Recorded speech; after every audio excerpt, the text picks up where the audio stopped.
Hey, what's going on, guys? Welcome to another edition of the Bryan Turner Basketball Podcast. And we're not going to waste a whole lot of time. We're going to jump right into this. Guys, I missed you.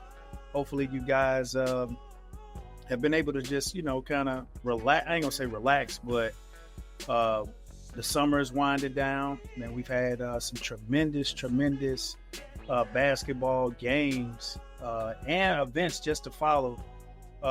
Watching the USA team, coming off the end of the NBA finals, had an amazing finals, watching the USA team kick butt in the Olympics.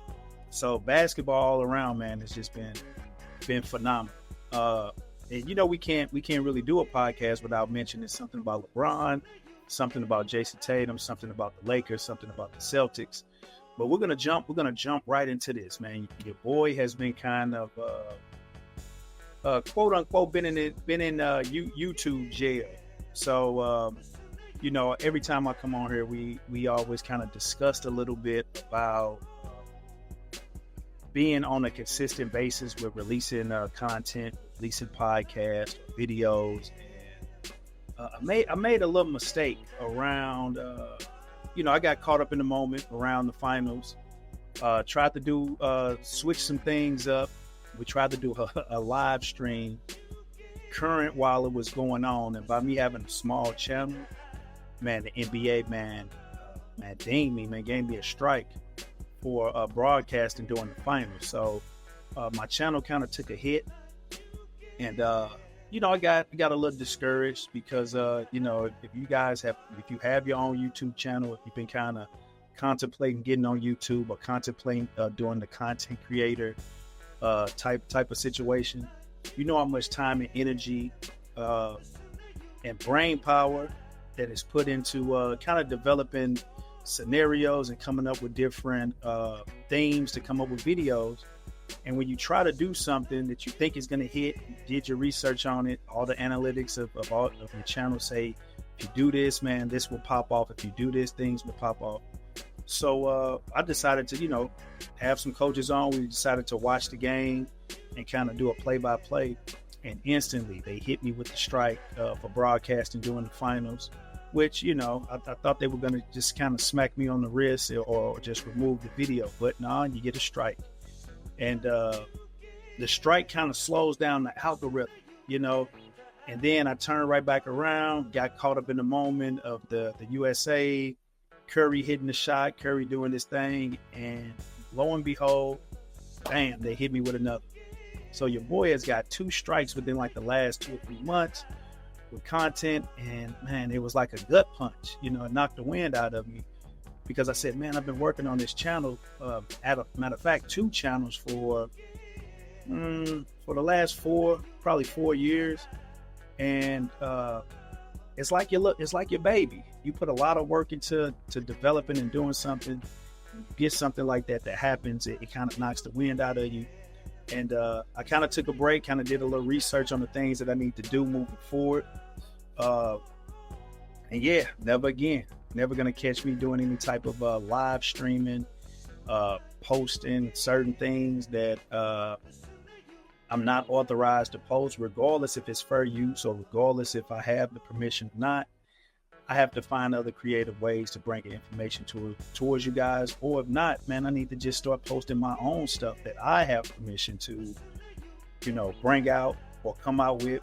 But yeah, it was kind of tough to kind of go through those last couple months of just kind of, paying attention to your page, paying attention to your channel, and making sure that, the powers that be don't find any other thing with your channel that could ultimately, garner a strike or garner some attention to where it's all bad for you. So, yeah, so I had to start that off with that because I know folks always ask me, man, B, are you still doing the podcast? Are you still doing this and doing that? And it's like, yeah, your boy's been doing it, working on doing it, but I gotta be a little strategic, little careful, because at the end of the day, you have to run this like a business. Me formatting all of these different things is brand awareness, is making sure that that I'm coming up with information and coming up with things that that are on brand. You know, I can't sit and say as a coach, a leader of young men, coach of basketball, for me to turn around and do a football channel or do a boxing channel or do, you know, I have background in playing basketball. I have background in sport. I have background in education. I have background in so many different things that I want the transition to be authentic. So if I ever decide to morph and take this channel in another different direction, I want it to be a part of me and not me just jumping on the next hottest thing. You know? But like I said, I just want to kind of clear the airways with that, make sure, you know, folks are kind of coming back in, because at the end of the day, it's about building a community, building like minds. You know, some people tune into this stuff, you know, to kind of, you know, to poke fun, to laugh, to say, oh man, he's not doing nothing, what is he talking about?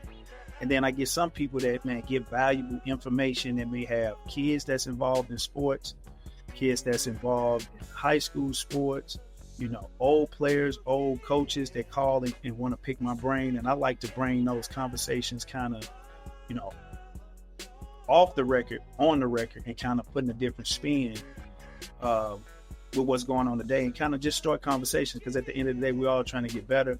We want people to grow this game, and in the process of growing this game, we can grow ourselves. You know, we can grow young men, young women, and use whatever the sport is, you know, soccer, football, track, whatever the sport is, leadership, habits, all of these things are pretty much the same when we're looking at the guys that are 1%, the guys that make money, doing something that they love to do. And then on top of that, folks who use the sport to kind of get to the next stage in their life and open up some other doors that may not have been there if you didn't participate or play in certain things. So at the end of the day, everything is kind of, it goes hand in hand. All right. So let's jump into some of these topics. All right. First and foremost, had a conversation with some folks. I kind of want to bring it to the light again. LeBron James, you know, if you haven't noticed, man, LeBron is one of my favorite all-time players. He's right up there on the Mount Rushmore with the Kobes, with the Jordans, with the Shaqs, with the Wilts, with the Birds, with, you know, you name them, the guys that's on everybody's Mount Rushmore. And so I've been, these last couple of weeks, well, not let me just take it back, not last couple of weeks, the last couple of days, you know, we are in the process of going through, you know, 8/24, Mamba Day, Kobe Bryant Day. So I did a deep dive with some Kobe content, and I was showing my son, and we were going through all of the greatest games Kobe had. But not just that, some of the interviews that Kobe was able to do before his, you know, untimely passing. And it was just so many nuggets that this guy was just dropping that, you know, it motivated me to just, man, we lost a good one. And to be honest, back in the day, man, I was a Kobe fan because, you know, I grew up, you know, every step of the way following his career. You know, you got some guys that came in on the tail end of the Kobe Bryant phenomenon. Now, I remember Kobe when we first heard about the stuff that he was doing at the Adidas ABCD camp, kind of, you know, Streets and Smith, you know, following his career all through high school. You know, he went to prom with Brandy, a huge pop star. So you kind of see him crossing over from, you know, in the basketball realm to now he's in the pop realm to now he's about to be a Laker and do something super duper special. And so watched him from day one, you know, when he played in the Utah series, when he shot the air balls, when he did all of those different things, we followed him, you know. So we followed him. And not only did we follow him, we rooted for him. And again, I was a big Shaq fan. And I didn't give Kobe enough credit when he first came out as far as thinking that he can be that dynamic second player to a Shaq. Love Shaq, big Shaq fan. I thought Shaq was just the man. So I was like, man, so Kobe's coming in, and, you know, he's trying to do everything like Mike. Love Mike. Love what Kobe's doing, his up and coming stuff. But again, during that time, big fan of Grant Hill, big fan of Penny Hardaway. big fan of Harold Miner, big fan of all of these guys that they've named the next Michael Jordan. And so just doing a deep dive on the Mamba Day, and I'm seeing, like, man, Kobe, man, we actually lost a great one, because not only did he have that heart and that drive when it came to the sport, he was able to articulate everything that he was going through, and not just everything that he was going through, the whole basis behind of what he was trying to do. And some of the things that I heard him say, and I was just like, man, if everybody had that type of mentality, and you hear it when you heard people talk about the Mamba mentality, but the fact that the man said he had a kill list of trying to chop down everybody who was ranked ahead of him coming out his senior year, and the fact that he was just talking about the different things of having tunnel vision and staying locked into his ultimate goal. And he said his ultimate goal was he wanted to be the greatest basketball player of all time, and not just making it to the NBA, not that, but the greatest basketball player of all time.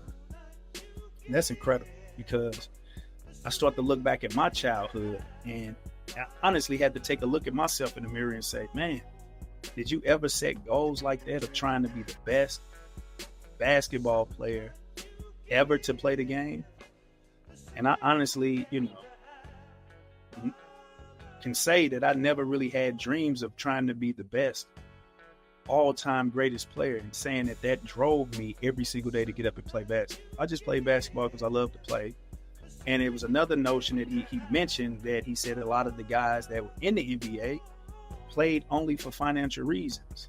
And by them only playing for financial reasons, he knew that it was going to come a time where they didn't really want to continue to try to get better. And I have a saying that I use with my kids all the time, where I say, we're just trying to get 1% better every day. So now, me listening to Kobe, and I'm glad that everybody celebrates him on the 8/24 day, because we need to celebrate somebody like that. We need to just, the guy was just phenomenal, man. And like I said, just looking back on the 8/24, and you're watching all of the different highlights and people posting online, man, we lost a great one. It still give me chills when I watched the 60-point game, his last game, because it was just like, it was phenomenal. I was able to come back from an Achilles injury just like him, and the amount of work that it put to get back to that level, it was just kind of like watching him do all of that stuff. I'm like, man, that guy's, man, he's a special. So 8/24 again got me kind of focused in on, okay, the legacy of Kobe, and then again we transitioned to the legacy of LeBron James and the state of the Los Angeles Lakers. So LA is they're up to all of their tricks again, and not saying that by it being LA and being a tabloid town, and no matter what you're gonna get news, but again, the biggest takeaway from the summer is the Lakers' biggest offseason blunder.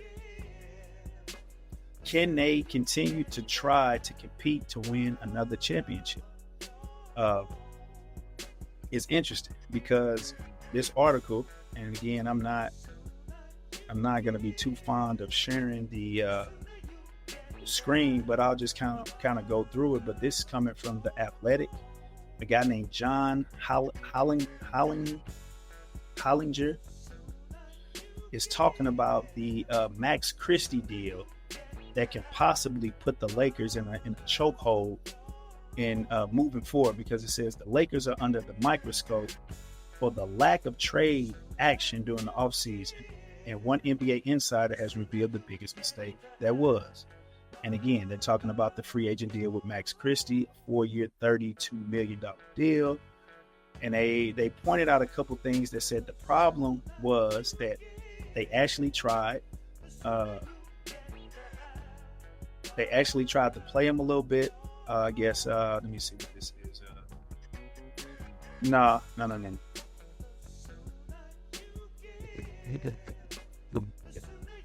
So again, they're talking about Christie had an opportunity And basically it says Christie was another opportunity cost because the 7.1 million cap number for Christie essentially took the Lakers out of using their taxpayer mid-level exception while still staying below the second apron. And again, this is a whole bunch of mumbo jumbo from guys that I mean, they go hard at looking at the numbers and who can go where and who can acquire what and all of those different things. When you have Anthony Davis and you have LeBron James on your team, you're going to be in the talks of acquiring someone at the trade deadline or being able to get some guys to come to LA just to play with these guys. And again, you can come to LA at a discount, do a great job, and can set yourself up to make money somewhere else. And so I still feel like that could be an option for the Lakers.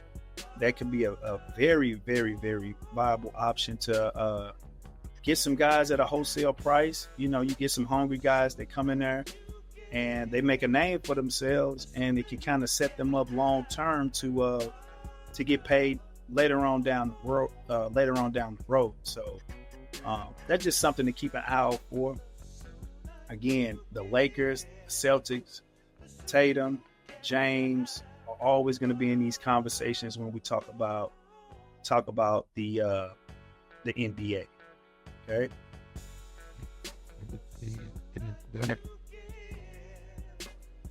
Now, real quick, we're going to transition because this is something that I did not catch and didn't think that it was going to be something huge, but I didn't see this coming.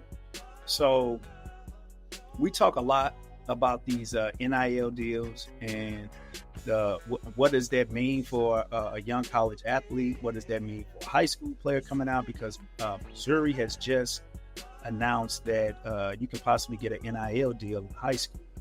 And we'll talk about that on another episode because it's a whole bunch of red tape that student athletes have to go through in order to get approved for an NIL deal. But here's a guy who's the number one player in the country.